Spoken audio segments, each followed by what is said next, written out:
Hello everyone, जय हिंद। हम Norman Lewis word power made easy का आज सेशन 8 करेंगे। सेशन 7 में हमने कुछ रूट वर्ड्स पे काम किया था। आज जो हमारा रूट है दैट इज साइक। तो अगर आप प्रीवियस चैप्टर्स करते आ रहे हैं तो साइक का मीनिंग आप जान रहे होंगे।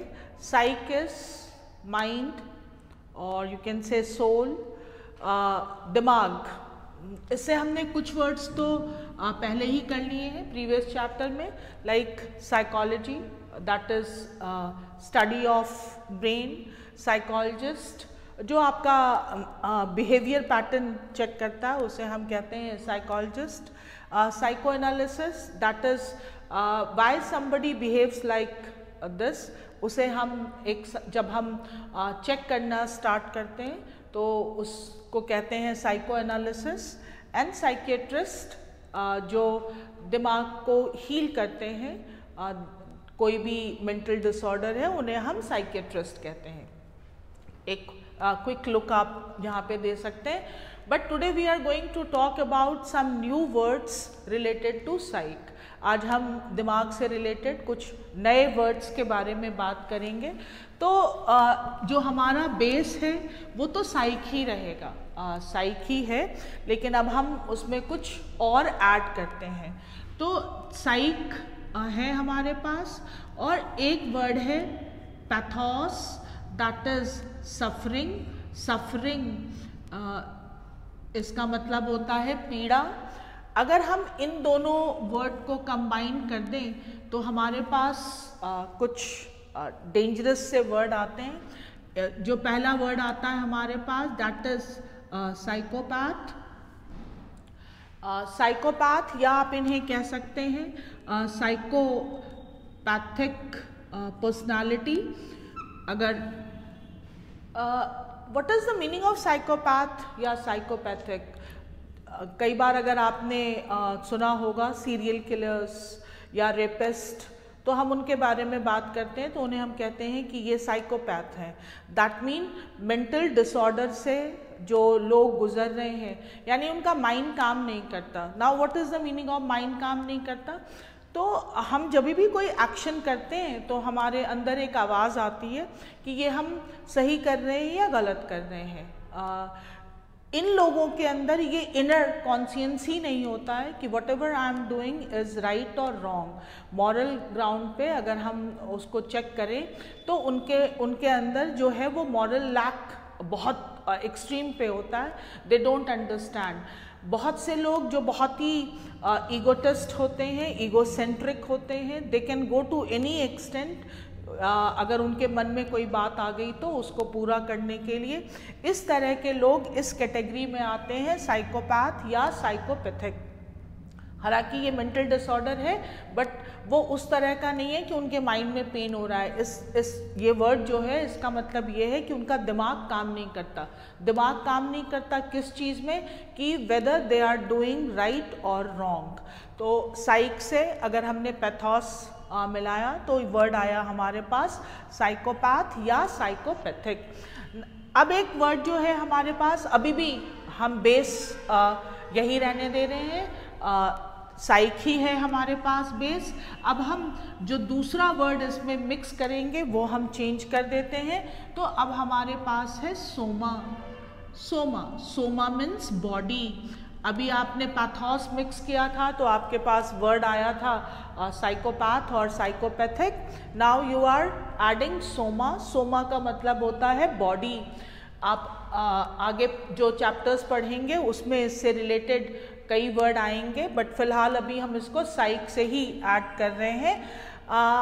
Now there are some disease जिन्हें इसे हम कहते हैं साइकोसोमैटिक।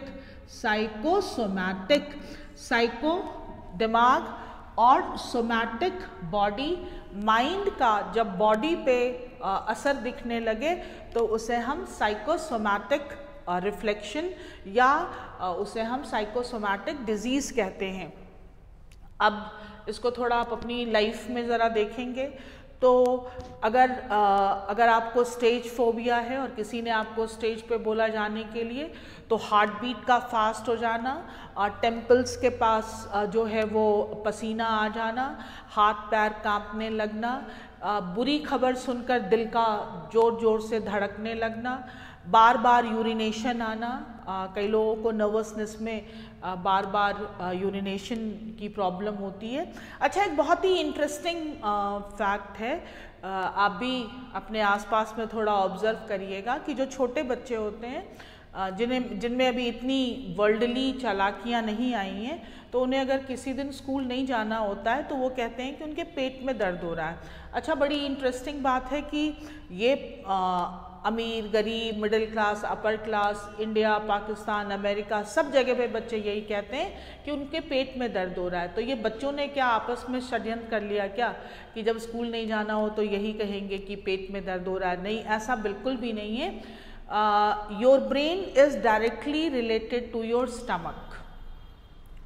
ब्रेन जो है वो डायरेक्टली स्टमक से रिलेटेड होता है। जिन लोगों को भी बहुत ज़्यादा टेंशन होती है उनको एसिडिटी की प्रॉब्लम बहुत ज़्यादा होती है। अब बच्चों के साथ ये होता है कि अगर उन्होंने होमवर्क नहीं किया है या उनका स्कूल जाने का मन नहीं है तो उनके जो पेट में प्रॉब्लम हो रही होती है वो इतने छोटे होते हैं कि वो ये नहीं बता पाते कि उनको एसिडिटी हो रही है या कुछ अनईजीनेस फील हो रहा है। वो यही बताते हैं कि हमको पेट में दर्द हो रहा है। ये जो माइंड का जो बॉडी पे रिफ्लेक्शन है, दिस इज साइकोसोमैटिक। ये तो हमने बहुत ही नॉर्मल में बात की।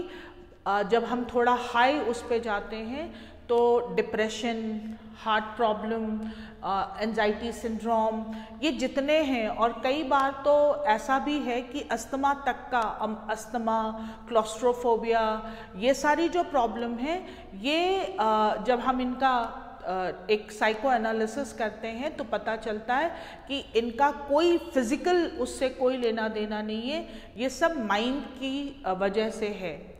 इन सारी डिजीज़ को हम क्या कहेंगे? साइकोसोमैटिक प्रॉब्लम या साइकोसोमैटिक डिजीज़। देखिए, साइक इज़ माइंड, बहुत ही ईजी है, बहुत आसानी से इसको समझ सकते हैं। Psyche is brain and soma is body. जब दोनों को हम कंबाइन करते हैं, यानी दिमाग का असर जब शरीर पे दिखने लगे और ये हर इंसान फील करता है, तो ये वर्ड समझना कोई बहुत टफ नहीं है। उन प्रॉब्लम्स को हम कहते हैं साइकोसोमैटिक प्रॉब्लम। अब हम थोड़ा और चलते हैं आगे, तो एक वर्ड हम इसमें और ऐड कर देते हैं, साइक, और फिर साथ में लगा देते हैं जेनिक। जेनिक वर्ड आगे चल के इसमें नॉर्मलोइस में ये आएगा और इससे भी बहुत इंटरेस्टिंग और बहुत अच्छे वर्ड्स हैं। बट एक वर्ड जो मेरा one of my favourite words में है वो जेनेसिस। जेनेसिस अगर हम हिंदुइज़्म में या क्रिश्चियनिटी में या इस्लाम किसी भी उसमें अगर हम दुनिया के उद्भव की बात करें, हिंदी का भी बहुत सुंदर सा वर्ड है उद्भव, कि दुनिया का स्टार्ट कैसे हुआ, तो हम ये वर्ड यूज़ करते हैं जेनेसिस। जेनेसिस दैट इज़ किसी चीज़ का बिगनिंग, स्टार्टिंग। इसका साइनोनिम वर्ड होता है इंसेप्शन। इंसेप्शन ये भी आप कह सकते हैं। उर्दू में हम कहते हैं आगाज़, किसी चीज़ का आगाज़ होना। यहीं से हमने यहाँ पर जेनिक लिया है और हमारे पास वर्ड आता है साइकोजेनिक। साइकोजेनिक यानी कोई जो प्रॉब्लम थी वो शरीर में नहीं हुई, वो दिमाग में उत्पन्न हुई और फिर उसका शरीर पे रिफ्लेक्शन आया। That is psychogenic problem. Psychogenic, psychosomatic और साइकोजेनिक इंटरचेंजेबल है, क्योंकि अल्टीमेटली जो दिमाग में उत्पन्न हुआ फिर वो शरीर पे रिफ्लेक्शन आता ही है उसका। तो साइकोसोमैटिक और साइकोजेनिक को हम इंटरचेंज करके समझ सकते हैं, यूज़ भी कर सकते हैं। अब हमारे पास एक और वर्ड आता है, साइक रहने ही देते हैं और फिर यूज़ कर देते हैं थेरेपी। तो ये वर्ड तो बहुत ही नॉर्मल है, साइकोथेरेपी। साइकोथेरेपी जब जब पता चल गया कि भाई ये जो प्रॉब्लम है that is not related to physical problem, this is related to something mental, तो फिर ट्रीटमेंट होता है साइकोथेरेपी के द्वारा, जिसमें काउंसलिंग अलग अलग तरह की दी जाती हैं। लास्ट क्लासेस में हमने सिगमंड फ्रॉइड की बात भी की थी। अब तो और भी बहुत सारे जो हैं वो मॉडल्स आ गए हैं जो साइकोथेरेपी में क्योर करते हैं। अब एक वर्ड है हमारे पास साइकिक। साइकिक, हालांकि अगर हम वैसे बात करें तो कॉलोक्वल में यानी कि रोज़ाना की भाषा में जब कोई सनकी टाइप का इंसान होता है तो हम कहते हैं साइकिक है, ये छोड़ो यार ये साइकिक है।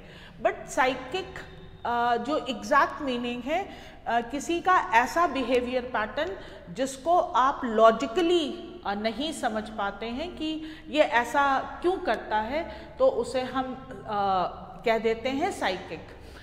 ये साइकिक है, इसको छोड़ दो, दैट इज साइकिक। यूजेस में अगर हम इसको लें तो अनयूजुअल, पागल नहीं है ये पागल इसको मत कहिएगा। साइकिक का मतलब हुआ समथिंग अनयूजुअल, थोड़ा सा आउट ऑफ, जिसे कहते हैं ना, इस तरह के जो लोग होते हैं उनको हम साइकिक की कैटेगरी में रखते हैं। तो आपने एक साइक से आपके पास बहुत सारे वर्ड आ गए हैं। एक क्विक रिवीजन अगर हम कर लें साइक से रिलेटेड, और साथ ही साथ आप जितने इस चैप्टर में एक्सरसाइज दिया हुआ है वो ज़रूर कर लीजिएगा। साइक से आपने वर्ड किया, सबसे पहले साइकोलॉजी, साइकोलॉजिस्ट, साइकेट्रिस्ट, और उसके बाद आपने पैथोस मिलाया तो साइकोपैथ, साइकोपैथिक, फिर सोमा मिलाया तो साइकोसोमैटिक, फिर जेनिक मिलाया और वहाँ पर आपको मैंने वर्ड बताया जेनेसिस और इंसेप्शन।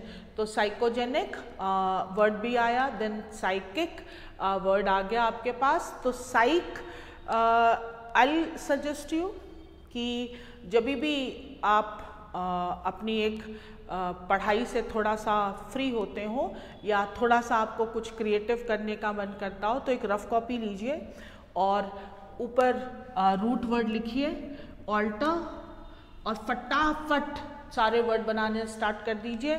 ऑल्टर से alternate, alternative, alteration, altercation, alter ego, इसी तरह से फिर लिखिए डर्मा, तो इससे वर्ड बना लीजिए, और फिर लिखिए साइक, इससे वर्ड बना लीजिए। तो एक रूट वर्ड के इर्द गिर्द में जितने वर्ड हैं आप उन पे एक साथ काम कर सकते हैं। देखिए बाकियों से बेहतर रिजल्ट चाहिए तो काम भी आपको बाकियों से डिफरेंट करना पड़ेगा। देयर इज़ अ मैक्सिम कि don't do anything different, just do it differently. So if you want to be successful you have to work differently.